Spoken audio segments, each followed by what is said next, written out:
सबको जय मसीह। मैं यह वीडियो उन हिंदू भाइयों के लिए या मैं कहूँ भारतवासी के उन भाई बहनों के लिए बना रहा हूँ जो मूर्ति पूजा करते हैं। और आज मूर्ति पूजा के विषय में हम सच्चाई को जानेंगे। और बाइबल इसके विषय में विरोध करती है। और परमेश्वर ने सिनाई पहाड़ पर जब 10 आज्ञाएं दी गई तो उसने कहा तो मूर्ति पूजा ना करना, किसी की मूर्त खोद कर न बनाना। और यही कारण है कि क्रिश्चियन मूर्ति पूजा नहीं करते। और बहुत से भजदक्ताओं को भी परमेश्वर ने वचन दिया कि तुम मूर्ति पूजा मत करो और इस बेकार के वस्तुओं से तुम परे रहो। आज मैं एक वचन को पढ़ना चाहूँगा। यिर्मयाह नबी की किताब उसके 10वें अध्याय 1 पद से पढ़ रहा हूँ। यहोवा यूँ कहता है, हे इस्राएल के घराने, जो वचन यहोवा तुमसे कहता है उसे सुनो। अन्य जातियों की चाल मत सीखो, न उनके समान आकाश की चिन्हों से विस्मित हो, इसलिए कि अन्य जाति लोग उनसे विस्मित होते हैं, क्योंकि देशों के लोगों की रीतियाँ तो निकम्मी हैं। मूरत तो वन में से किसी का काटा हुआ काठ है, जिसे कारीगर ने बसुले से बनाया है। लोग उसको सोने चांदी से सजाते और हथौड़े से कील ठोक ठोक कर दृढ़ करते हैं कि वह हिल डुल न सकें। वे ककड़ी के खेत में खड़े पुतले के समान हैं, पर वे बोल नहीं सकती। उन्हें उठाए फिरना पड़ता है, क्योंकि वे चल नहीं सकती। उनसे मत डरो, क्योंकि न तो वे कुछ बुरा कर सकती है और न कुछ भला। हालेलुया। मैं और कुछ वचन पढ़ना चाहूँगा। भजन संहिता किताब 115 अध्याय, जिसमें मूर्ति पूजा के विषय में वचन लिखा गया है। भजन 115। हमारा परमेश्वर तो स्वर्ग में है, उसने जो चाहा वही किया। उन लोगों की मूर्तें सोने चांदी की ही तो है, वे मनुष्य के हाथ की बनाई हुई हैं। उनकी मुंह तो रहता है, परंतु वे बोल नहीं सकती। उनकी आंखें तो रहती है, परंतु वे देख नहीं सकती। उनके कान तो रहते हैं, परंतु वे सुन नहीं सकती। उनके नाक तो रहती है, परंतु वे सूंघ नहीं सकती। उनके हाथ तो रहते हैं, परंतु वे स्पर्श नहीं कर सकती। उनके पाँव तो रहते हैं, परंतु वे चल नहीं सकती, और अपने कंठ से कुछ भी शब्द नहीं निकाल सकती। जैसे वे हैं वैसे उनके बनाने वाले हैं, और उन पर सब भरोसा रखने वाले भी वैसे ही हो जाएंगे। हबक्कुक नबी किताब 2 अध्याय 18 और 19 पद को भी पढ़ना चाहूँगा। खुदी हुई मूरत में क्या लाभ देखकर बनाने वाले ने उसे खोदा है। फिर झूठ सिखाने वाली और ढली हुई मूरत में क्या लाभ देखकर ढालने वाले ने उस पर इतना भरोसा रखा है कि न बोलने वाली और निकम्मी मूर्त बनाए। हाय उस पर जो काठ से कहता है जाग, या अबोल पत्थर से उठ, क्या वह सिखाएगा?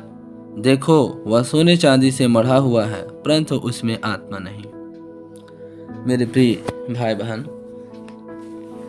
क्यों बाइबल वचन में मूर्ति पूजा को मना किया गया है? क्योंकि वास्तव में एक सत्य जीवित परमेश्वर है जो श्रेष्ठ है, और उसकी कोई मूर्त नहीं होनी चाहिए। कुछ कैथोलिक लोगों ने भी मूर्त बनाई है, वह भी गलत है। किंतु मैं आपसे एक बात कहना चाहता हूँ कि किसी भी शास्त्रों में मूर्ति पूजा को अनुमति नहीं दिया गया है, तो अभी से लोग मूर्ति पूजा करते हैं। मैं अभी कुछ हिंदू ग्रंथ का कुछ विषय पढ़ रहा था, जिसमें मैंने पाया कि वेद उपनिषद में भी मूर्ति पूजा को मना किया गया है कि मूर्ति पूजा नहीं करनी है। यहाँ तक कि गीता के श्लोक में भी कृष्ण ने भी इस बात के विषय में कहा है कि तुम मूर्ति पूजा मत करना। और जो अहिंसावादी हैं और जो मूर्ति पूजा नहीं करते, वही सच्चे परमात्मा को उपासना करने वाले हैं। अब बुद्धिस्ट ने भी कहा था कि तुम मेरी मूर्त बनाकर मेरी उपासना मत करना। और यहाँ तक कि गुरु घासीदास ने भी कहा था कि तुम मूर्ति पूजा मत करना। तो अभी से प्रिय भाई बहन, हर एक लोग मूर्ति पूजा कर रहे हैं। आखिर आप इस बात को समझिए और जानिए कि किसी भी ग्रंथ, गुरु, देवी, देवता, कोई भी शास्त्र या अनुमति नहीं देती है कि आप मूर्ति पूजा करें और उसे मूर्त गढ़ें। तो अभी से मनुष्य क्यों ऐसा मूर्ति पूजा करता है, उसे गढ़ता और बनाता है? क्योंकि कारण यह है कि उनका भूख या प्यास जो सच्चे परमेश्वर को पाने के लिए नहीं मिटता है। और ग्रंथों में इस बात के विषय में आया है कि जब किसी को सच्चा परमात्मा मिल जाता है तो उसको शांति मिल जाती है और उसको मोक्ष की प्राप्ति होती है। और यह सच बात भी है। तब ऐसे असमंजस के वातावरण में कौन जाने कि सच्चे परमेश्वर क्या है और उसका प्रमाण क्या है, और आप कैसे जान सकते हैं कि वास्तव में प्रभु कौन है। तो प्रिय भाई बहन, वेदों में कुछ प्रमाण दिए गए हैं एक सच्चे ईश्वर होने के, और उसका प्रमाण यह है कि वह पवित्र हो, वह निर्दोष हो, वह अविवाहित हो, और उसमें सर्वव्यापी होने का गुण हो, सर्वज्ञानी सर्वसामर्थी होने का गुण हो, और वह बिल्कुल भी पाप न किया हो, वो कदापि माता पिता के जन्म के द्वारा न आया हो, वह स्वयं से आया हो। और यही वह प्रमाण है जो सभी शास्त्रों में दी गई है एक सच्चे परमेश्वर की पहचान। और जब मनुष्य उसे पा लेता है तब उसको शांति और उद्धार मिलती है। दरअसल बाइबल की सच्चाई इसलिए छुप गई क्योंकि कैथोलिक लोगों ने भी मूर्ति पूजा किया, और शैतान की भी दुष्टता है, उन्होंने क्रिश्चियनिटी में भी झूठ को लेकर आया है। लेकिन बाइबल कदापि मूर्ति पूजा को महत्व नहीं देती। और जब आप शास्त्रों में पढ़ते हैं तो कोई भी ग्रंथ, कोई भी संत, कोई भी लेखक ऐसा नहीं रहा जिन्होंने मूर्ति पूजा को अनुमति दिया हो, बल्कि इब्रानी भाषा में मूर्ति पूजा करता है बेकार, किसी काम की वस्तु नहीं। इसका अर्थ ये बताता है कि इससे आपको परे रहना चाहिए। अब प्रिय भाई बहन, यदि आप जाने तो लोगों का कहना है कि परमात्मा की कोई मूर्त नहीं हो सकती, उसका कोई रूप नहीं हो सकता, इसलिए आप मूर्ति पूजा नहीं कर सकते। और ये सच भी है। इसलिए मैं आपको एक वचन बता रहा हूँ जिससे आप जान लेंगे कि वास्तव में क्रिश्चियन का परमेश्वर प्रभु यीशु मसीह ही सच्चा ईश्वर है। आप उसे कैसे जान सकते हैं? आइए यूहन्ना रचित सुसमाचार 1 अध्याय 1 पद को पढ़ूं और फिर 14 पद को पढ़ूंगा। आदि में वचन था और वचन परमेश्वर के साथ था और वचन परमेश्वर था। अब देखिए, आदि में ही परमेश्वर है और यह वचन ही परमेश्वर है।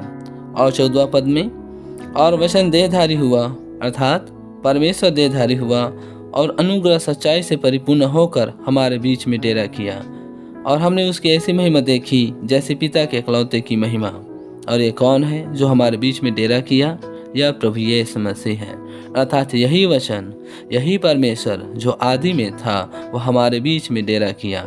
और इसकी पहचान उस परमात्मा, उस प्रभु यीशु मसीह की पहचान, उस एक परमेश्वर की पहचान प्रभु यीशु मसीह के रूप में हुआ।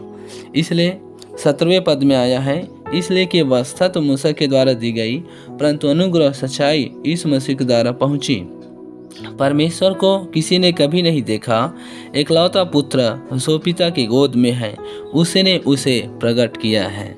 इसलिए जो कहता है कि परमात्मा को हम देख नहीं सकते, परमेश्वर को हम देख नहीं सकते, प्रिय भाई बहन, आप निश्चय देख सकते हैं, क्योंकि इसलिए उसके यीशु मसीह के चेलों ने गवाही दिया। और उसने क्या गवाही दिया? मैं आपके लिए पहला यूहन्ना की पत्री और उसका 1 अध्याय और उसके 1 पद से पढ़ना शुरू करता हूँ। उस जीवन के वचन के विषय में जो आदि से था, कब से? आदि से था, जिसे हमने सुना और जिसे अपनी आंखों से देखा। देखिए, उस जीवन के वचन जो आदि से था, उस परमेश्वर को आंखों से देखा जा सकता था, और चेलों ने देखा और बहुतों ने देखा। परमेश्वर ने अपने आप को सरलता में छुपा रखा था, इस वजह से ही लोगों ने इसे नहीं जाना और नहीं पहचाना। वरन जिसे हमने ध्यान से देखा और हाथों से छुआ, उसे छुआ भी जा सकता है। यह जीवन प्रकट हुआ कि हमने उसे देखा और उसकी गवाही देते हैं। इसलिए आज सारे जगत में यीशु मसीह का सुसमाचार प्रचार होती है, ताकि हर एक मनुष्य इस सच्चाई को जान ले कि यीशु मसीह ही परमेश्वर है। और आप जो मूर्ति पूजा में भटके हुए हैं, प्रिय भाई और बहन, आप जो कोई भी क्यों न रहें, आप गलत कर रहे हैं, क्योंकि कोई भी शास्त्र, कोई भी गुरु या पंडित या धर्म इस बात को नहीं सिखाती कि आप मूर्ति पूजा करें, वरन आपका ईश्वर इस बात में मनाही करता है कि आप मूर्ति पूजा मत करना। वरन वेद भी यह कहता है कि यदि तुम ऐसा करोगे तो आप घोर नरक में जाओगे। यह सच है, आपके पंडित ने सच्चाई को आपसे छुपाया है और तुम्हें उस अनंत जीवन का समाचार देते हैं जो पिता के साथ था और हम पर प्रकट हुआ। देखिए, प्रभु यीशु मसीह एक ही परमेश्वर जिसके बाद सारा संसार जो हो रहा था वह प्रकट हुआ, और वह अब्राहम, इसहाक, याकूब का परमेश्वर था और उसके वंश में, दाऊद के वंश में आया। किंतु वह कदापि मरियम और यूसुफ के द्वारा नहीं आया, किंतु बाइबल ये बताती है वह पवित्र आत्मा के द्वारा जन्मा था। आइए हम उसे भी देख लें, जहाँ लूका रचित सुसमाचार और 1 अध्याय में या 2 अध्याय में आया है, जहाँ मरियम पूछता है कि मैं किसी पुरुष को तो नहीं जानती, तो वह संतान कैसे उत्पन्न होगा। इसलिए स्वर्गदूत उनको एक भविष्यवाणी वचन देते हैं, और वो क्या है? लूका 1:35 में स्वर्गदूत ने उसको उत्तर दिया, पवित्र आत्मा तुझ पर उतरेगा और परम प्रधान की सामर्थ तुझ पर छाया करेगी, इसलिए वह पवित्र जो उत्पन्न होने वाला है परमेश्वर का पुत्र कहलाएगा। वह किसके द्वारा उत्पन्न हो रहा है? पवित्र आत्मा के द्वारा। आइए हम मत्ती सुसमाचार में भी इसको देख लें, जिसकी भविष्यवाणी हुई थी, तब आप स्पष्ट हो जाएंगे। मत्ती 1:18 यीशु मसीह का जन्म इस प्रकार से हुआ। कैसे हुआ? कि जब उसकी माता मरियम की मंगनी यूसुफ के साथ हो गई, तो उनके इकट्ठा होने से पहले, अर्थात संगति करने से पहले ही वह पवित्र आत्मा की ओर से गर्भवती पाई गई। किसके द्वारा? पवित्र आत्मा के द्वारा। यीशु मसीह ना यहूदी थे, ना अन्य जाति, ना यूनानी थे, ना वो मनुष्य के द्वारा आया, किंतु वह परमेश्वर के द्वारा आया।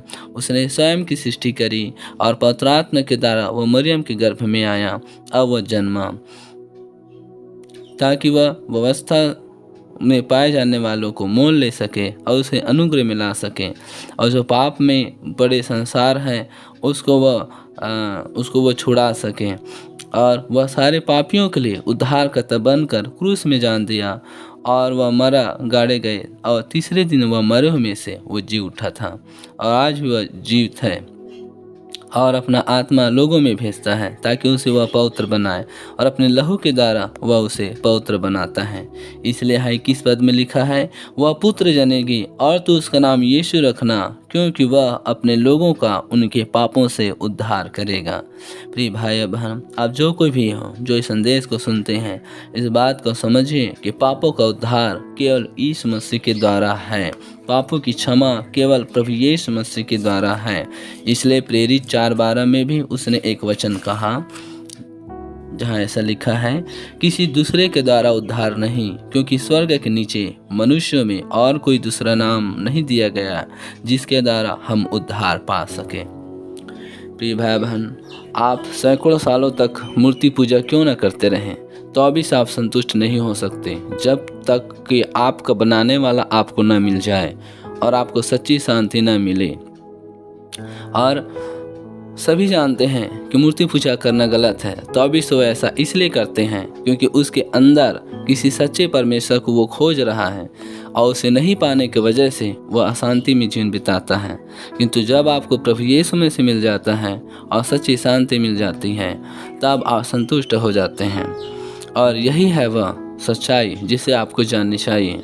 इस बात को आप अपने हृदय में सोचें, मन में सोचें। भाई बहन, आप जो भारतवासी हैं, आप जो मूर्ति पूजा कर रहे हैं, क्या आप सही कर रहे हैं? जबकि कोई भी ग्रंथ, कोई भी शास्त्र, कोई भी गुरु पंडित कोई भी आज्ञा नहीं देती, वरन आपका ईश्वर भी आपको आज्ञा नहीं देती, वरन आज्ञा मना करते हैं कि तुमको मूर्ति पूजा नहीं करना है, तो अभी से आप ऐसा करते हैं, तब यह निश्चित सरासर यह गलत है। और यही कारण है कि बाइबल इसके विरोध में प्रचार करती है कि तुमको मूर्ति पूजा नहीं करना है, क्योंकि बाइबल सच्चाई है।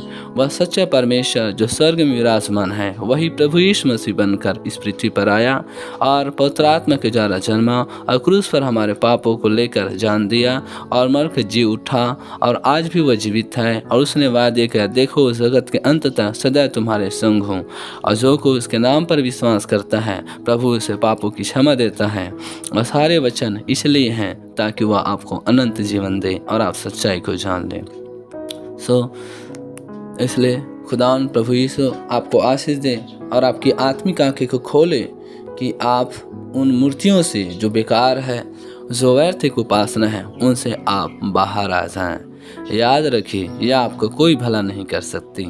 केवल प्रभु यीशु मसीह सच्चा परमेश्वर है, वही आपका भला कर सकती है, जिसके बाद हमारे पूर्वज प्राचीन हर कोई इंतजार करते आए।